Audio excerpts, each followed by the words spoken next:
So we were sitting around in our office a few months ago, and the question was raised, is it possible to go to the coast from an inland waterway on one tide?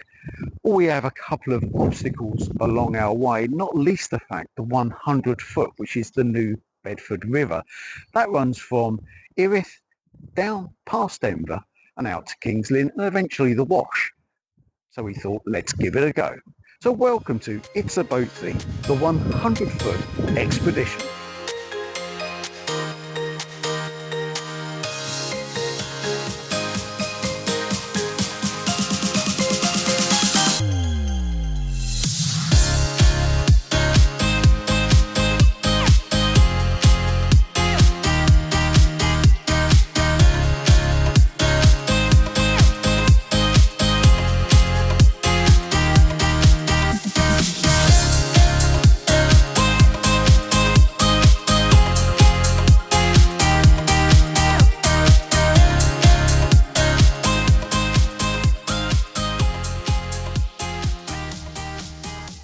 So what we're trying to achieve is to take 3 boats on one tide out to the coast. We're going to do that by going via the 100 foot, and that's not without its problems.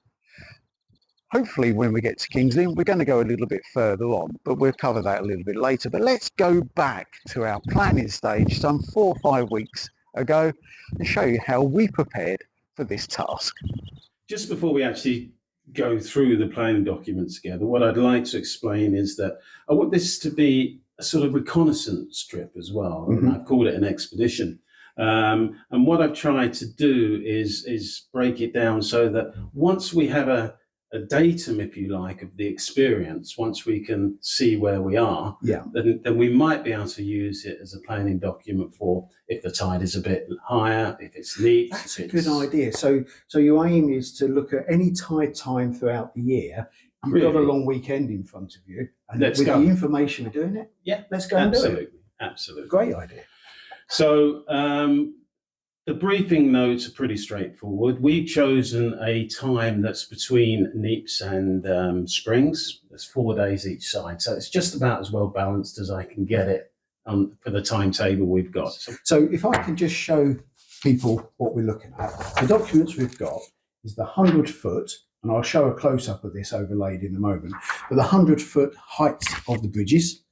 We've used the standard River Great Ouse book, which also shows the heights of the bridges and the tides that give those heights.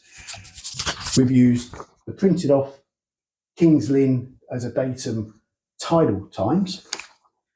And eventually we'll use the Y9 chart, which is how we go out to the Wash. However, all that information needs to be put together. That forms this document. Gary's going to just walk us through that document so we can see exactly what we need to know. Fuel is not available at Kings Lynn, but is available at Wells Next to Sea. So with fueling, we've got a couple of restrictions there. Firstly, we need to make sure there's enough fuel on board for going. And Wells Next to Sea, if I remember rightly from the Cocoa trip, is a tidal access to that fuel range, isn't it? Yeah. So ideally, we could do to fill the tanks before we go. I think Westview. That's nearest, that's another option. Is to and that's just upstream from Hermitage, isn't it? So that would be a good place to stop and refuel, wouldn't it? Yeah. Before we go further into the briefing document, I think I just ought to explain that I did ask all the captains for the vessel dimensions. Whilst length and beam aren't that important, we know it's a wide river. What I really was concerned about is we know that our arch heights and our draft. So we know we can fit under the bridges and we've got enough water under each boat to go down the 100 foot. Because that's what it's all about. It's about getting down there in one go with enough water below us, but enough height to clear all the bridges. As we go through. It's that balance, isn't it, to make sure we're not going to run aground or hit anything on the way. This is important, just so everyone can see this, is because if you want to do a trip and it's raining, you want to be able to do it without taking the canopies down or putting the arches down. Really? That's essentially why this is so important. Yes, it is. It is. I mean, it's nice to have the option to drop the arch, but preferably we could do it without it. Absolutely. With the right. So we plan to leave on Friday, the 11th of April, and we'll be having a 6:15 leave time. And where did you get that 6 o'clock leaving from? So, okay, we have to, as I've been saying, it's about the tides.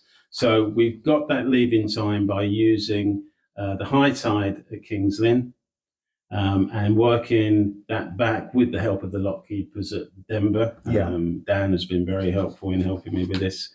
We've worked out the best time to leave so that we clear all of the bridges without enough. So we're leaving at 6:15. Everyone's going to be life jacketed up, as we said. And we will have to be prompt. The thing is, we have to get past Denver or get to Denver by 8:30 in the morning. So that's our first mission parameter, if you like, is to be at Denver no later than 8:30. That's if you want to go on to Kings Lynn. It doesn't matter so much, but once you hit 9 a.m., then we can't go. Okay. So we'd have to stay at Denver the night or to the next tide. And then go from there. And that wouldn't fulfill what we're trying to achieve, which is to get to the coast in that one We want to see if we can do it in one tide. Okay. We can't go too fast. Can't go too fast. Can't go too slow. Can't go too slow. And then what I've done here is that I've just laid out a spreadsheet where we can mark down, because this is an expedition, I would like us to be able to learn from this and record from this. So I put ETA each bridge. So I'd like to then, as we get to each bridge, just measure our clearance in height and measure our depth. So, someone can just mark those down. I put the ETA of each bridge, and then if they could mark the actual time. It's a good idea. And the navigator on each of the boats would be in charge of doing that, just to make sure. We've got a plan, and let's hope we can execute that plan safely and enjoy the trip. I think it'll be a great trip, and all we need now is the weather.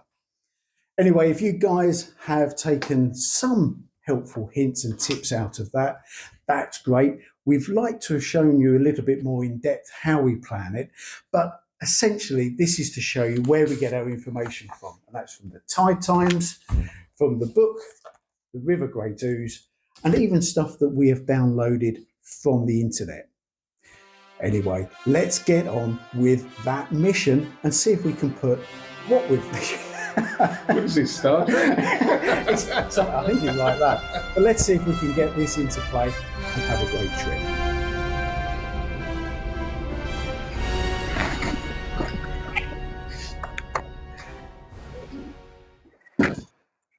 So we are here about a week before we start the trip. We have some preparation to do on the boats. We're going to spend the day getting them ready to go out to sea.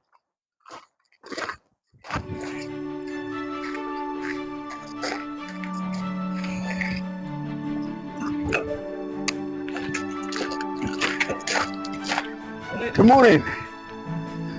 Good morning.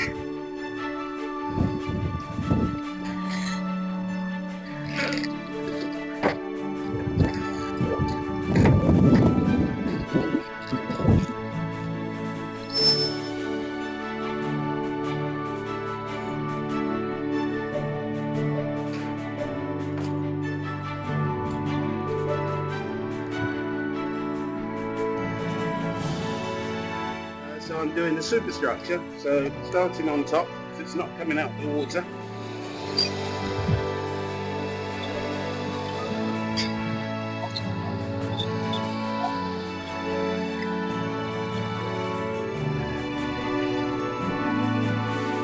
So you join us for a tea break. Well earned, I think, guys. I don't know if we've earned it yet, I've only just started.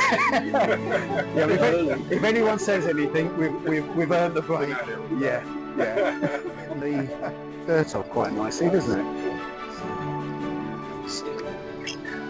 So today, being preparation day, of course, captain, the rest of us are cleaning the boats, getting ready to go. We've got 5 days or so to go. Hopefully we'll all be nice and sparkly before we get going.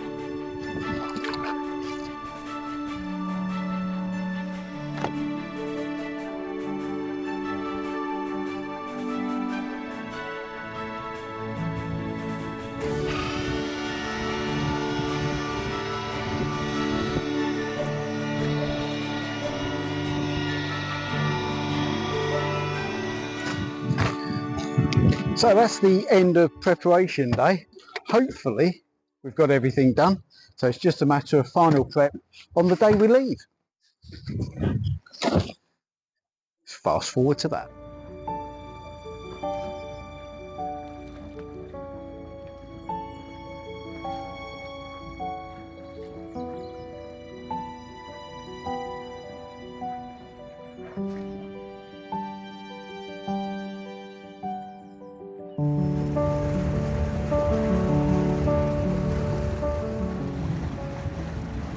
So we are now 16:30, engines are running and warming up on both boats. Pete on lazy days has departed and we are just about to get going with Aurora and Coco.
Problem with the impeller. This is the old one that's just come out. Ashley is now lubricating the new one.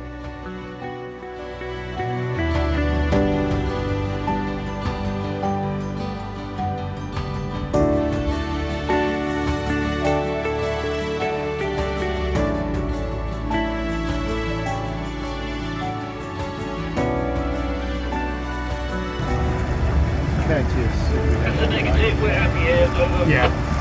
Okay, understood. See you down there. Copy that, Coco out.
So morning, Captain.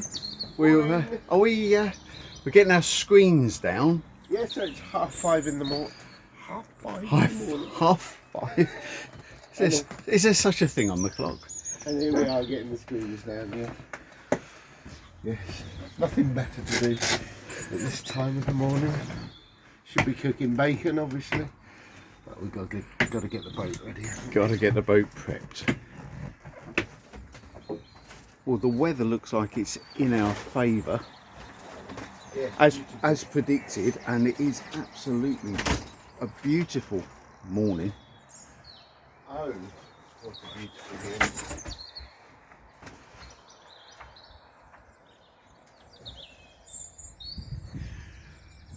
So it's go day.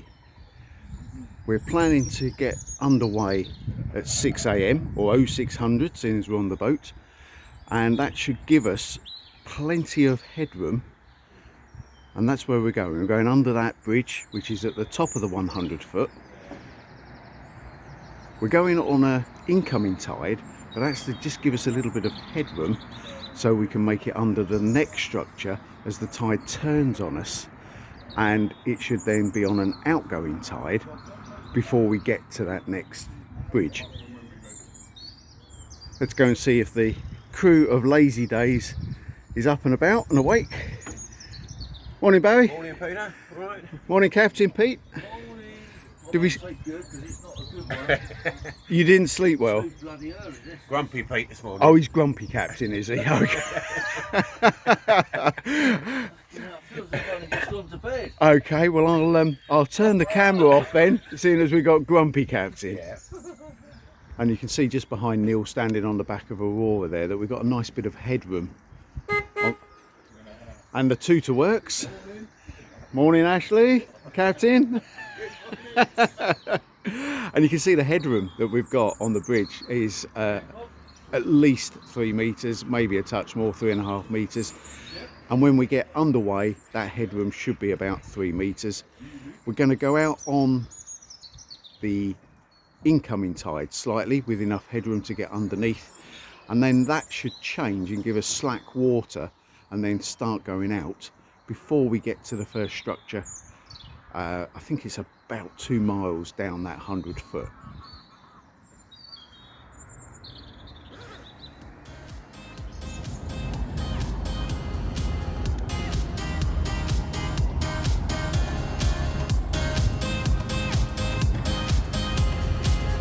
It's going to be tight. It's going to be close.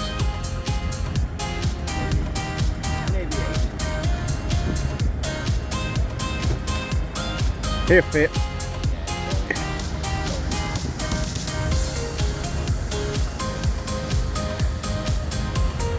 So to give anyone watching this a bit of an idea, Gary is at 2.9 to that top light that you can just about see. And he's cleared that by about a foot or about ½ metre, just under. We're going to see if we can do the same.